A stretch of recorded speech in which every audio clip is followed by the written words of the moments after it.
ആ 5 ലക്ഷം കിട്ടിയ സമയത്ത് 2% വോട്ട് കിട്ടിയ സമയത്ത് ഓരോ അടിക്കും ഞങ്ങൾ തിരിച്ചടിച്ചിട്ടുണ്ട്, ഓരോ കൊലയ്ക്കും ഞങ്ങൾക്ക് തിരിച്ചു വന്നിട്ടുണ്ട്.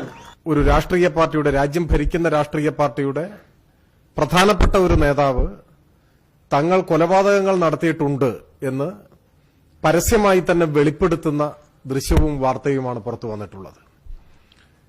ഏതൊക്കെ കൊലപാതകങ്ങളാണ് നടത്തിയിട്ടുള്ളതെന്നും ആരൊക്കെയാണ് ആ കൃത്യത്തിന് നേതൃത്വം നൽകിയിട്ടുള്ളതെന്നും സുരേന്ദ്രൻ വിശദീകരിക്കണം.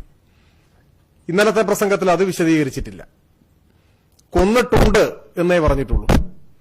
ആ കൊലപാതകത്തിന് നേതൃത്വം കൊടുത്തവരാരൊക്കെയായിരുന്നു, ആരെയൊക്കെയാണ് നിയോഗിച്ചത്, ഏതൊക്കെ കൊലപാതകങ്ങളാണ് അങ്ങനെ നടത്തിയത്, അതിനെ സംബന്ധിച്ച് വിശദീകരിക്കണം. ഈ വെളിപ്പെടുത്തൽ നടത്തിയ പശ്ചാത്തലത്തിൽ ഉചിതമായ വകുപ്പുകൾ ചേർത്തുകൊണ്ട് സുരേന്ദ്രന്റെ പേരിൽ കേസെടുക്കണം. ഈ ആവശ്യം ഉയർത്തിക്കൊണ്ട് ഡിവൈഎഫ്ഐ സംസ്ഥാന ഡിജിപിക്ക് ഇന്ന് പരാതി നൽകിയിട്ടുണ്ട്.